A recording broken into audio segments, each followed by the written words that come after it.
Vamos lá, galera. Na aula passada eu falei para vocês sobre regime jurídico administrativo, né? E o que é esse regime jurídico administrativo? Regime jurídico administrativo são as prerrogativas, né, que o Estado tem versus o que? As limitações na qual ele se submete, né? E prerrogativas e limitações trazem o que? Trazem um equilíbrio, né? Um equilíbrio para que se busque, para que se atinja a coletividade, o interesse coletivo. E dentro desse arcabouço, eu falei para vocês sobre dois supra-princípios administrativos, né? Que é o princípio da supremacia do interesse coletivo sobre o interesse particular, né? O que vem a ser essa supremacia? Né? Essas prerrogativas que o Estado tem versus o que? A indisponibilidade do interesse coletivo. O Estado não pode abrir mão do interesse coletivo, né? Em nenhum momento. E isso vem ser o que? As limitações. Dei alguns exemplos para vocês e a gente vai trabalhar aqui sempre com exemplos. Por quê? Eu não quero que vocês decorem direito administrativo, né? Eu não quero que vocês fiquem presos, né, em letra de lei, em texto. Eu quero que vocês raciocinem direito administrativo. Porque o direito administrativo está presente em todos os momentos da nossa vida, né? Como a gente vive em sociedade, em coletividade, a gente pode ilustrar o direito administrativo a todo momento. E é isso que eu quero trazer para vocês. O quê? Um direito administrativo descomplicado, não é? Para quando vocês pegarem uma prova, ou até mesmo no dia a dia, vocês conseguirem observar as questões do direito administrativo. Já iniciei falando para vocês sobre esses dois princípios, né, que são basilares, que são pedras fundamentais, que sustentam essa estrutura do regime jurídico administrativo, e a gente vai dar sequência a princípios administrativos, tá? Primeira coisa, todos os princípios administrativos, tá? Todos os princípios administrativos advêm do quê? Do texto constitucional. Ah, Léo, todos os princípios, então, são oriundos da Constituição? São. Se vier em prova de vocês, todos os princípios são constitucionais? São. Isso aí é básico, né? Só que alguns princípios são expressos, né, estão expressamente escritos no texto da Constituição, e outros princípios são implícitos. Você não vai ver esses princípios escritos no texto constitucional, né, mas os doutrinadores, né, trouxeram à luz esses princípios, e a gente consegue estudá-los e consegue identificá-los. Mesmo que eles não estejam lá expressamente no texto constitucional, a gente consegue identificá-los. Por isso que a gente chama de princípios implícitos. Eu quero abordar primeiramente os princípios expressos, né? E, todo mundo que estuda sabe disso, né? Os princípios expressos da Constituição vão estar lá no caput do artigo 37, que é o famoso LIMP, né? Legalidade, impessoalidade, moralidade administrativa, publicidade e eficiência. Não precisa anotar nada, a gente vai falar um por um e aí vocês fazem os apontamentos de vocês. Tá? De uma forma bem resumida, bem simples, a gente vai trabalhar cada princípio desse. O primeiro princípio que eu quero trazer para vocês é o princípio da legalidade. Gente, esquece tudo que vocês aprenderam até hoje sobre legalidade. Por quê? A legalidade, do ponto de vista, né, do direito privado, do direito constitucional, traz o que pra gente? Traz falando que tudo que não é proibido é relativamente o que? Permitido. Isso é legalidade, não é verdade? Tudo que não é proibido é permitido, né? É relativamente permitido. Isso a gente aprende o quê? No direito privado. Aqui no direito administrativo, não é bem assim que funciona. Essa legalidade do caput 37 do direito administrativo quer dizer o quê? Quer dizer que o administrador ou o Estado, ele só pode fazer se estiver em lei. E se não estiver em lei, Léo, não pode. É diferente, tá? Então, quando a gente fala da legalidade do caput do artigo 37, do primeiro princípio administrativo expresso, né, a gente está falando isso, de subordinação à lei. Então, legalidade é igual ao que? Subordinação à lei. O Estado, o agente público, o administrador, ele só pode se estiver o quê? Em lei. Isso é a legalidade do caput do artigo 37. Beleza? Bem tranquilo. O segundo princípio que eu quero abordar com vocês é o princípio da impessoalidade. A gente vai ver que a impessoalidade no direito administrativo, ele flui sobre dois viés. O primeiro viés é não discriminação. O que é impessoalidade, velho? Não discriminação. é você ter uma conduta onde você não visa a pessoa, não é? Mas sim o interesse da coletividade. O que é isso? Por exemplo, eu preciso de contratar um professor. Quem? Não interessa para o Estado quem vai ser o professor, vai ser o primeiro colocado do concurso público. Eu preciso contratar uma empresa para construir determinada rodovia. Qual empresa? Não interessa para o Estado, vai ser a empresa que vencer o quê? O processo licitatório. Isso é impessoalidade, é não discriminação. Então o Estado ele não pode agir, ele não pode atuar nem beneficiando e nem prejudicando, tá? Impessoalidade é isso, não discriminação. Então se estiver lá na prova impessoalidade e não discriminação, certo. Só que tem sido cobrado ultimamente um outro aspecto da impessoalidade, que é a impessoalidade sobre a ótica do quê? Do agente público. Então, não é o agente público que realiza, mas é o Estado que realiza por meio do agente público. Então, quando você vê lá um policial ou um perito criminal realizando determinada atividade, não é o perito que está ali, mas é o Estado que está ali por meio desse perito. Compreenderam? Então a gente vai ter dois viés que são cobrados em prova sobre impessoalidade. O primeiro é sobre não discriminação, correto? E o segundo é sobre a ótica do agente. Não é o agente que atua, mas é o Estado que atua por meio do agente. Tranquilo? Vocês compreendendo esses dois viés, acabou, velho. Matou todas as questões de impessoalidade.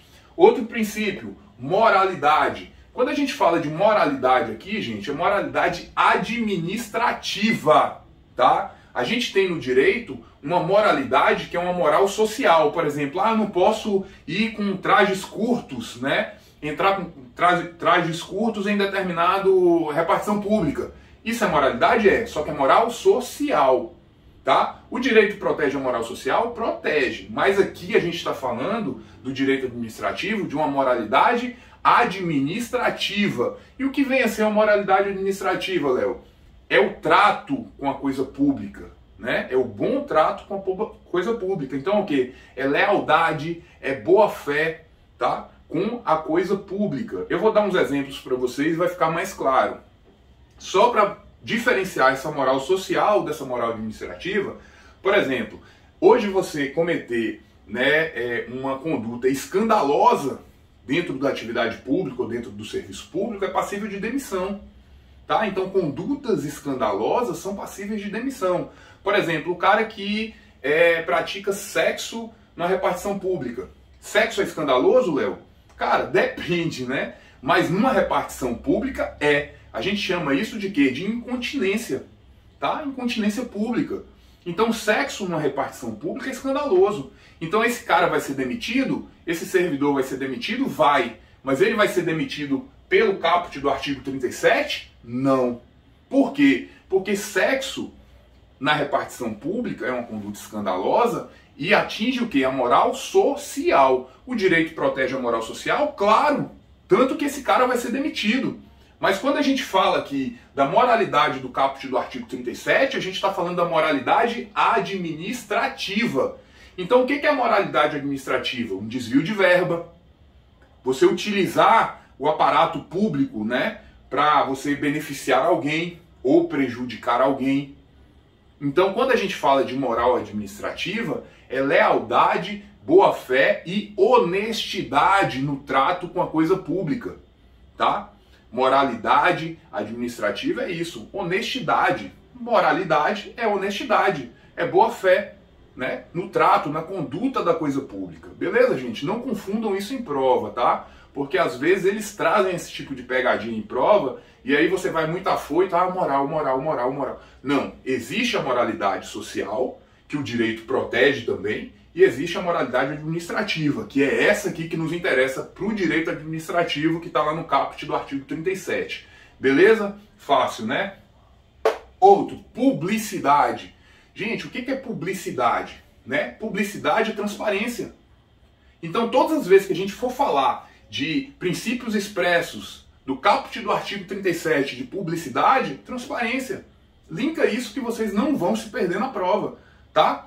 E essa transparência, ela atinge o quê? Essa transparência, gente, ela traz pra gente algo muito interessante no direito, porque quando a gente fala né, que a publicidade precisa de transparência, a gente está falando de quê? De controle. Eu só consigo controlar o que eu tenho ciência.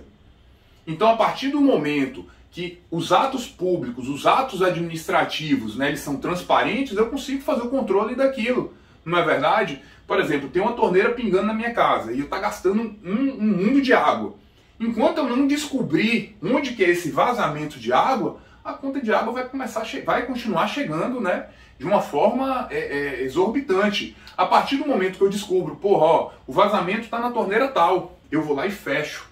É a mesma coisa aqui para o direito administrativo. Quando você sabe onde que o dinheiro está sendo investido, por exemplo, você pode ter o quê? Controle daquele dinheiro. Tá? Então, quando a gente fala de publicidade aqui dos princípios expressos, a gente está falando de controle.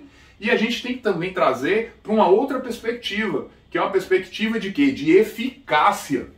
Os atos administrativos, gente, eles só têm eficácia, plena eficácia, a partir do momento que eles são o quê? Publicizados. Por exemplo, o prefeito de determinada cidade, né, cria lá um regramento de que é proibido estacionar em determinada rua.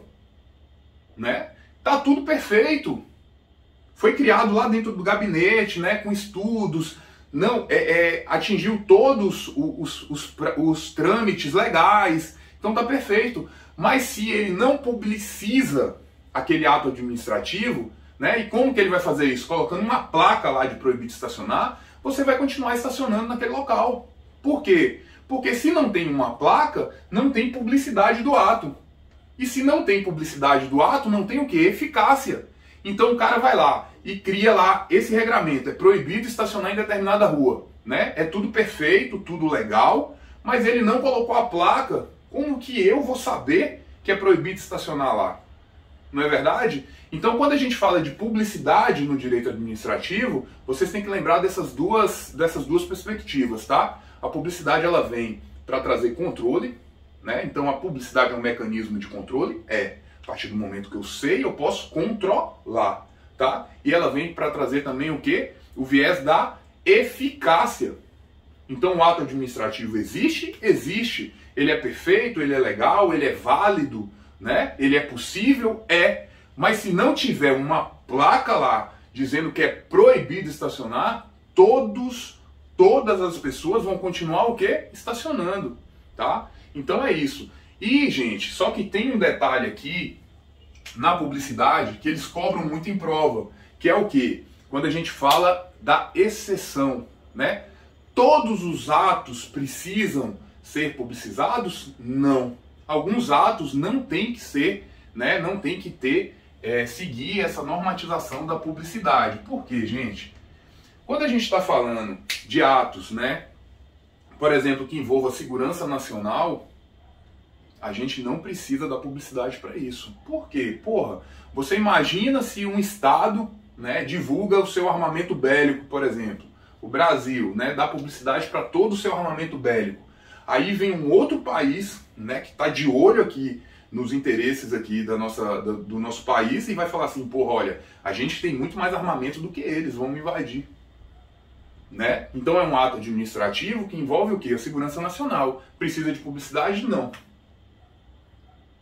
Quando a gente fala também de alguns atos, né, que têm relevante interesse social, que eles não sejam publicizados, né, ou que invadam a privacidade de alguma pessoa também, não precisa de publicidade. Por exemplo, vai ter uma audiência, né? Não precisa expor lá que essa audiência, por exemplo, é de estupro, e expor o nome da vítima, expor as pessoas que estão participando daquilo, os envolvidos, não é? Por quê? Porque é de um interesse privado, então somente privado. Não tem relevância social aquilo, tá? Então tem as exceções? Tem. Então todo ato precisa de publicidade? Precisa. Mas tem exceções? Tem. Relevante interesse social, defesa e honra da privacidade, tá? E segurança nacional. Com essas três exceções aqui, a gente mata isso.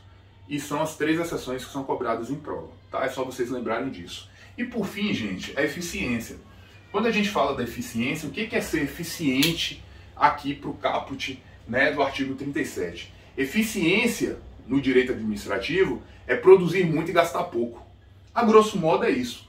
O que é um servidor eficiente? Né? É um servidor que ele produz muito e gasta pouco para o Estado. A grosso modo, eficiência é isso. Gente, a eficiência, ele não foi originário na Constituição, ele não nasceu na Constituição de 88, tá? Ele foi colocado aqui nesse hall por uma emenda constitucional, tá? Uma emenda constitucional 19 de 1998. Então, esse princípio da eficiência, ele veio 10 anos depois por meio de uma emenda constitucional. O que isso aqui cai em prova? Pode cair em prova assim, qual é o princípio administrativo que não é originário, que não nasceu na Constituição? Né? A eficiência. Por quê? Porque ele veio por meio da emenda constitucional de 19 de 1998. Tranquilo, gente? Com isso aqui, a gente fecha o rol do caput do artigo 37, que são os princípios expressos da Constituição. E aí a gente tem isso aqui, ó, que todo mundo conhece, o LIMP, tá? Como que eu vou lembrar? LIMP, legalidade, impessoalidade, moralidade, publicidade e eficiência. Tranquilo, gente? Tem mais expressos? Tem. Vou trazer na próxima aula para vocês, porque tem alguns detalhes que eu preciso trazer e aprofundar sobre outro princípio expresso do texto constitucional. Mas nessa aula eu quero trazer isso aqui para vocês, tá? Princípios expressos, caput do artigo 37, LIMP, legalidade, impessoalidade, moralidade, publicidade e eficiência.